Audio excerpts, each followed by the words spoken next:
मंदिर के शिवलिंग में, तीर्थ के शिवलिंग में, नदी के तट पर विराजमान देवालय शिवालय के शिवलिंग में और घर के शिवलिंग में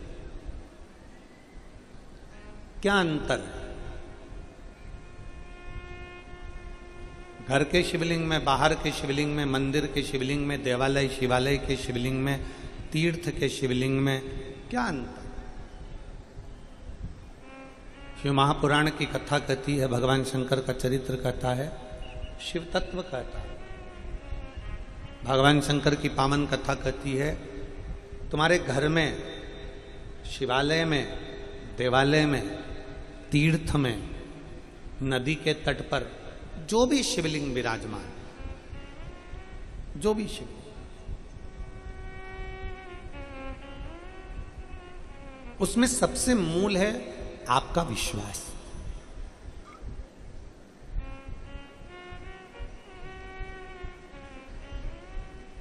कभी कभी ऐसा होता है, पति डॉक्टर है, कभी कभी ऐसा होता है पत्नी डॉक्टर है,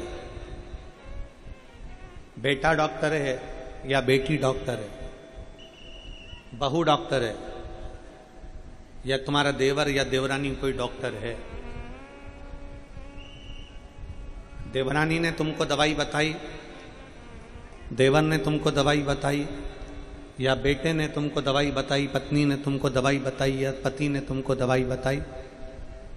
वो दवाई तुमने ली पर तुमको ठीक नहीं हुआ, तुम्हारा रोग नहीं गया, तुम्हारा शरीर ठीक नहीं हुआ, तुम्हारा रोग समाप्त नहीं हुआ। अब पत्नी भी डॉक्टर है, बेटा भी डॉक्टर है, पति भी डॉक्टर है, देवर भी डॉक्टर है, देवरानी भी डॉक्टर है, या हमारा कोई रिश्तेदार डॉक्टर है और उसने दवाई दी और वो दवाई हमारी लॉक नहीं करी, वो दवाई हमारे शरीर पर ठीक नहीं बैठी।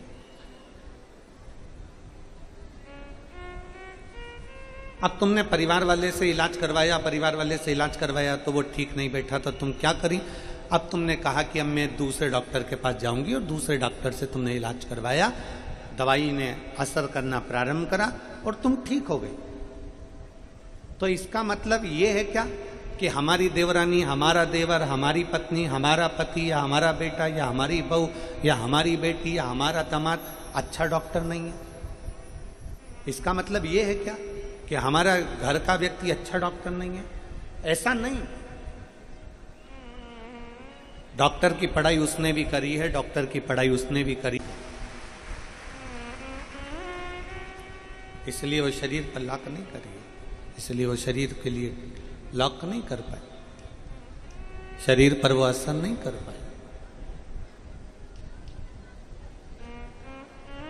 दूसरे की दवाई पर आपने भरोसा कर लिया, दूसरे की दवाई पर आपने विश्वास कर लिया, और दूसरे की दवाई पर जैसे ही भरोसा करा, दूसरे की दवाई पर जैसे ही विश्वास करा, विश्वास करते से ही वो दवाई ने असर करना प्रारंभ किया, तुम्हारे शरीर पर असर करना प्रारंभ किया। आपको लगता है कि मंदिर में जो शिवलिंग है वो अलग है, तीर्थ में जो शिवलिंग है वो अलग है, नदी के तट पर जो शिवलिंग है वो अलग है, और हमारे घर में जो शिवलिंग है वो अलग है। ये दुनिया के लोगों के मन में भेद है, ये दुनिया के लोगों के मन में भ्रम है, ये दुनिया के लोगों के मन में भ्रांति है। शिव महापुराण की कथा कहती है, लिंग पुराण की कथा कहती है, नर्मदा पुराण की कथा कहती है, स्कंद पुराण की कथा कहती है कि भगवान शंकर का छोटे से छोटा शिवलिंग अगर तुम्हारे घर के अंदर है, मंदिर में है, देवालय में है, शिवालय में है, तीर्थ में है, जहां पर भी शंकर का शिवलिंग विराजमान है, अगर तुम्हारा शंकर के प्रति विश्वास पूर्ण है तो ये मानकर चलो कि घर का शिवलिंग भी 12 ज्योतिर्लिंग के बराबर।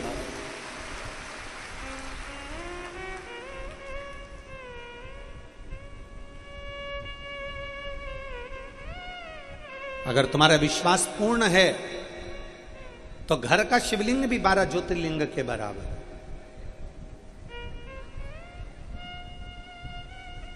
और अगर विश्वास नहीं है तो तुम मंदिर में जाकर, तीर्थ में जाकर, नदी के तट पर, गंगा के तट पर कितना भी बैठ जाओ, विश्वास नहीं तो परमात्मा कहां से मिलेगा?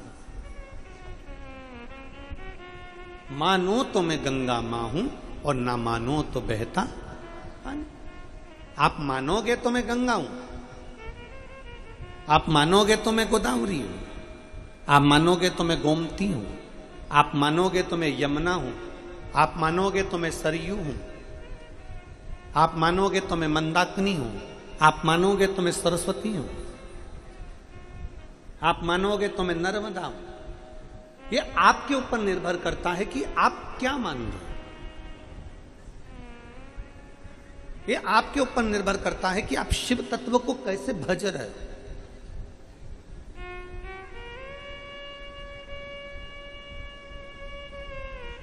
आप भगवान देवादिदेव महादेव को किस रूप में भज रहे हो, कैसे आप उसका स्मरण कर रहे हो, कैसे आप उसकी भक्ति को धारण कर रहे हो, ये आपके ऊपर निर्भर करता है।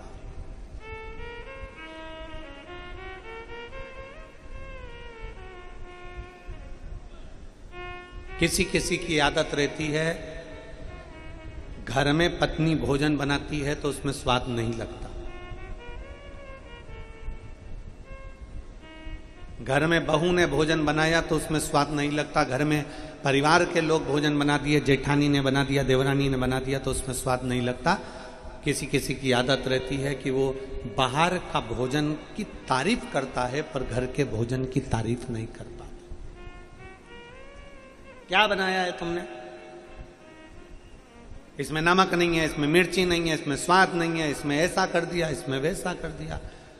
बाहर का भोजन ठीक लग रहा है, घर का भोजन श्रेष्ठ नहीं लग रहा है।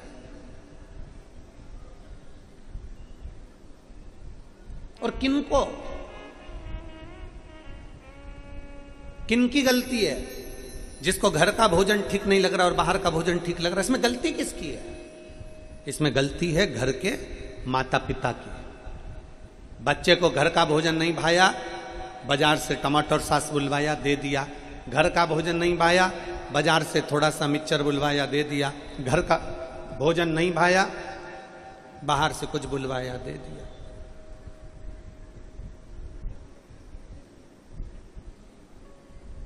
घर का भोजन नहीं भाया, बाजार से कुछ मंगवाया, दे दिया, प्रदान कर दिया। इसमें गलती है घर के माता पिता की है कि हमारे घर के बच्चों को घर का भोजन अच्छा नहीं लग रहा है, बाहर का भोजन अच्छा लग रहा है। इसमें गलती हमारी है, हमने उनको खाना नहीं सिखाया, हमने अपने घर का कल्चर, अपने घर का भोजन उसको करना नहीं सिखाया। ये हमारी गलती है। और केवल इसको भोजन तक मत लेना, इसको जरा दूर तक लेकर जाना कि आज के बच्चों को जैसे घर का भोजन नहीं भाता, बाहर का भोजन अच्छा लगता है, उसी तरह आज के बच्चों को हमारा सनातन धर्म अच्छा नहीं लगता, दूसरा धर्म अच्छा लगता है।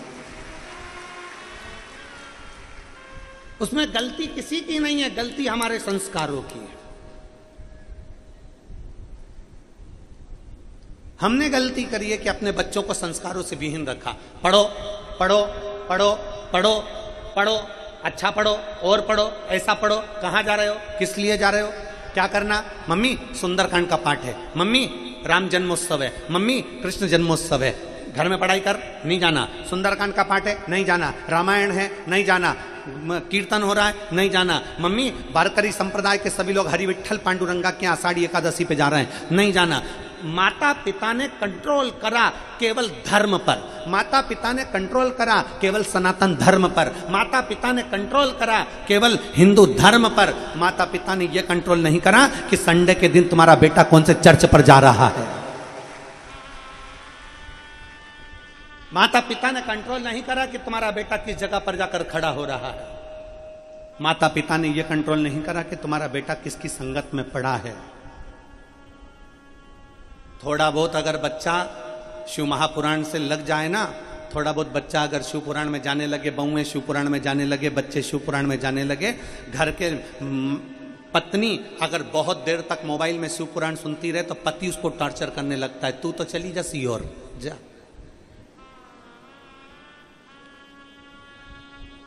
घर की माँ टीवी खोलकर आस्था चैनल पर 1 बजे से 4 बजे तक नांदेड़ की कथा देख रही है तो घर के बहुएं कह देती हैं, मम्मी तुम तो पागल हो गई, कितनी बार कथा सुनोगी, कितनी बार? महाराज जी तो कथा करते जाते और तुम सुनती जाती हो, कितनी बार सुनोगे, कितनी बार सुनोगे? माँ को बहू से कहना चाहिए, बेटा रोज पेट भरने के लिए भोजन जरूरी है और आत्मा की तृप्ति के लिए रोज भजन जरूरी है।